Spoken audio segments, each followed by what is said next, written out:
Hello friends, welcome back to my new study blog. सबसे पहले आप सभी को मेरा प्यार भरा नमस्कार एंड राधे राधे।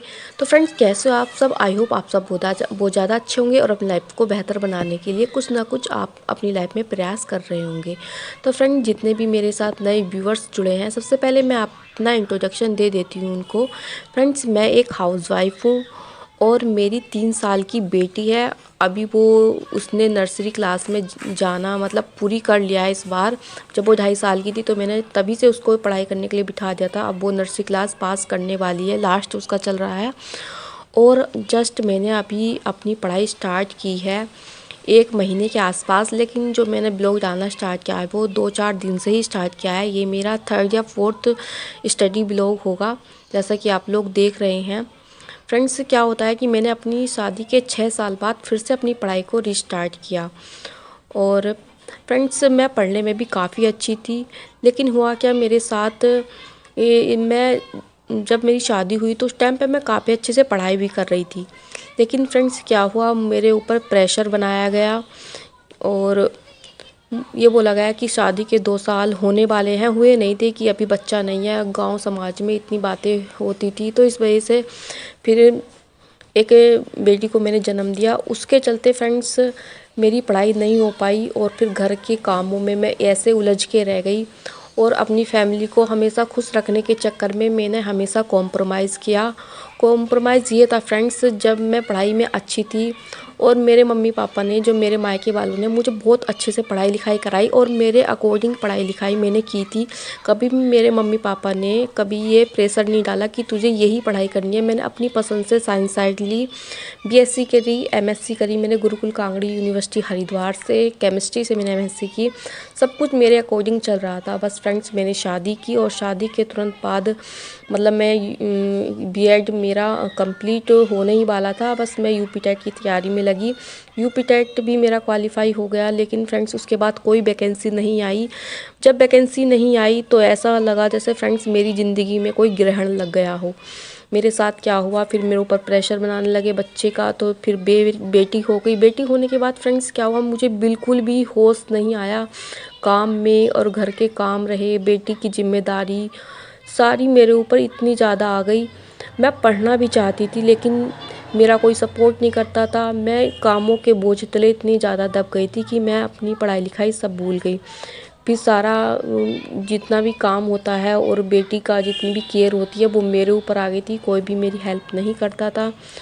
उस दौरान फिर मैं भी इतनी तेज़ नहीं थी, इतनी चालाक नहीं थी, इतनी होशियार भी नहीं थी फ्रेंड्स कि मैं इन सब चीज़ों का जवाब दूँ फैमिली में। क्योंकि मैं चाहती थी कि फैमिली में सब कुछ अच्छा रहे, कोई दिक्कत परेशानी ना रहे। मैं सबको खुश करने में लगी रही।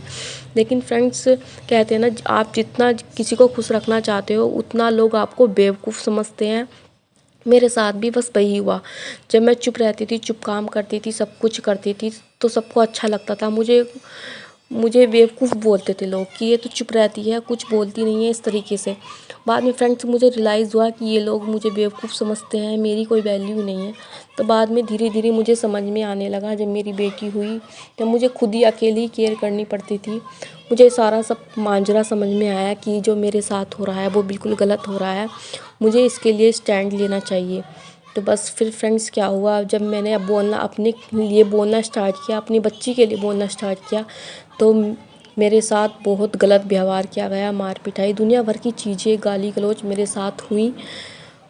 लेकिन फ्रेंड्स, मैंने फिर भी हार नहीं मानी। मैं अकेली थी और आप लोग समझ सकते हैं ऐसे टाइम पे मैं क्या फ़ील कर रही होंगी। तो फ्रेंड्स, फिर मैंने हिम्मत नहीं हारी। मैं उनसे अपनी बेटी के लिए लड़ती, बहुत कुछ सहती, बर्दाश्त करती। फिर फैमिली से अलग रहना स्टार्ट हुआ। तो उस टाइम पे भी मेरी बेटी 1 साल की थी। तो क्या होता था, मैं उसकी केयर में मतलब केयर में ध्यान देती थी, मतलब उसका ध्यान रखती थी। और घर के काम, छोटे बच्चे के साथ घर के काम भी कितनी मुश्किल से हो पाते हैं।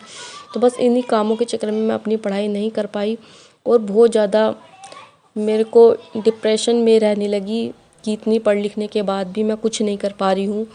और हस्बैंड बिल्कुल भी सपोर्ट नहीं करते थे, 0% भी मुझे सपोर्ट नहीं करते थे, बल्कि उन्हीं की वजह से जो मेरी समाज में बिल्कुल भी मतलब गलत तरीके से मुझे दिखाया गया, बताया गया, वो उन्हीं की वजह से हुआ। अगर वो मुझे सपोर्ट करते तो शायद आज जहाँ मैं हूँ उस परिस्थिति में मैं कभी नहीं होती।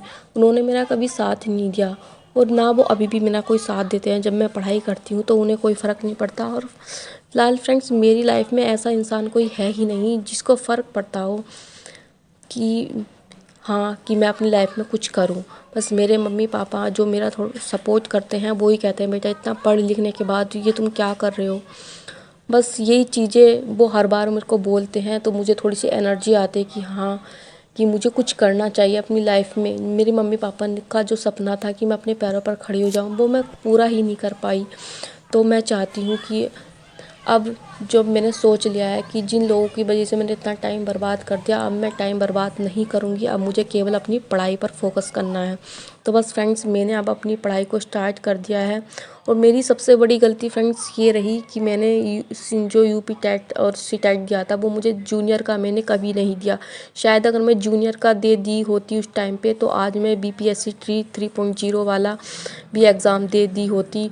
और जूनियर का कोई ना कोई जो फॉर्म वगैरह निकलता रहता है वो भी मतलब एग्ज़ाम दे दी होती, तो कहीं नौकरी वगैरह मेरी आराम से लग भी गई होती। लेकिन मैं बस प्राइमरी के चक्कर में रही, इस वजह से मेरा कहीं हो ही नहीं पाया। और फिर प्राइमरी को बीएड को प्राइमरी से बाहर कर दिया गया।